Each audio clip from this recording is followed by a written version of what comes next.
कृतवीर्य राजाचा पुत्र सहस्रार्जुन हा एक महान आणि पराक्रमी राजा होता.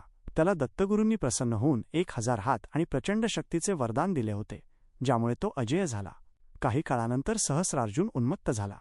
आपल्या शक्तीच्या आणि 1000 हातांच्या जोरावर त्याने अनेक राजे हरवले. इतकंच नव्हे तर तो धर्माचे उल्लंघन करू लागला आणि लोकांना त्रास देऊ लागला. एकदा सहस्रार्जुन जमदग्नी ऋषींच्या आश्रमात आला. ऋषींनी आपल्याकडील अलौकिक कामधेनूच्या कृपेने त्याचे आणि त्याच्या संपूर्ण सैन्याचे शाही आदरातिथ्य केले. कामधेनूची अद्भुत शक्ती पाहून राजाला लोभ सुटला. त्याने बळजबरीने कामधेनू आपल्या राज्यात घेऊन जाण्याचा प्रयत्न केला. जमदग्नी ऋषींनी दत्तगुरूंचे आवाहन केले. तेव्हा दत्तगुरूंच्या आदेशानुसार परशुराम तिथे आले. परशुरामांनी सहस्रार्जुनाला कामधेनू परत करण्यास सांगितले, पण गर्वाने अंध झालेल्या राजाने ऐकले नाही. कामधेनूच्या रक्षणासाठी आणि राजाचा अहंकार मोडून काढण्यासाठी परशुराम आणि सहस्रार्जुनामध्ये भयंकर युद्ध झाले. सहस्रार्जुनाने आपल्या 1000 हातांनी अनेक शस्त्रे एकाच वेळी चालवली. त्याचे सामर्थ्य अफाट होते. गुरुकृपेचा विजय.